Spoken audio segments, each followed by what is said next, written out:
Հաչիկո։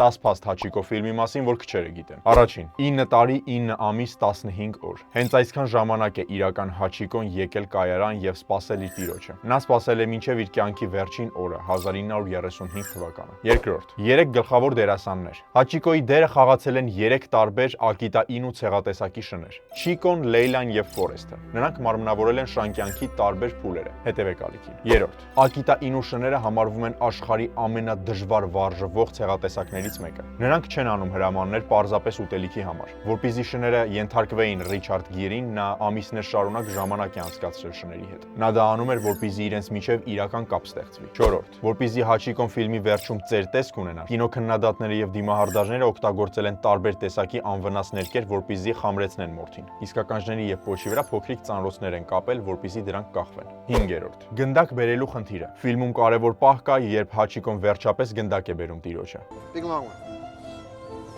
Okay, go get it. Come on. Good boy.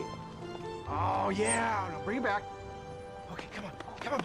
Come on. Come on. Oh, what a good boy. What a good boy. Իրականում Ակիտա Ինուները երբեք գնդակ չեն բերում։ Նրանք դա համարում են անիմաստ զբաղմունք։ Նկարահանող խումբը շատ է չարչարվել կադրում, որպեսզի գոնե մեկ անգամ շունը անի այդ վարժությունը։ 6-րդ։ Ֆիլմը ռեմեյք է։ Շատերը չգիտեն, որ սա 1987 թվականի ճապոնական Հաչիկոյի պատմությունը ֆիլմի ռիմեյքն է, այսինքն հոլիվուդյան վերանկարահանումը։ 7-րդ։ Իրական Հաչիկոյի վերջին լուսանկարը։ Գոյություն ունի Հաչիկոյի իսկական լուսանկարը, որը արվել է նրա մահից մի քանի ժամ առաջ։ Նա պառկած է կայարանի մոտ, իսկ նրան շրջապատել են կայարանի աշխատակիցները, ովքեր տարիներ շարունակ կերակրել են նրան։ 8-րդ։ Կենդանաբանները նշում են, որ Ակիտա Ինուները աշխարհում ամենաշատը մեկ տիրոջը կապվող շներն են։ Նրանց ուղեղում տիրոջ կերպարը դառնում է կարևոր կենսական կենտրոն, ինչը բացատրում է նման ֆենոմենալ հավատարմությունը։ 9-րդ։ Ռիչարդ Գիրի արցունքները։ Դերասանը խոստովանել է, որ սցենարը կարդալիս արցունքներով լացել է ինչպես երեխան։ Նա նույնիսկ վստահ չէր, որ կարող էր նկարահանվել այդքան հուզիչ տեսարաններում առանց իրական հույզերի։ Եվ 10-րդ։ Ճապոնիայում Սիբույա կայարանի մոտ կանգնեցվել է Շան արձանը դեռ իր կենդանության օրոք։ Շունն ինքը ներկայ է եղել իր արձանի բացմանը։ Երկրորդ համաշխարհային պատերազմի ժամանակ արձանը հալեցվել է զենք պատրաստելու նպատակով, բայց պատերազմից հետո անմիջապես վերականգնվել է։ Դառնում ենք 10,000 հետևորդ եւ սկսում ենք Մարվելի շարքը։ Բաժանորդագրվեք։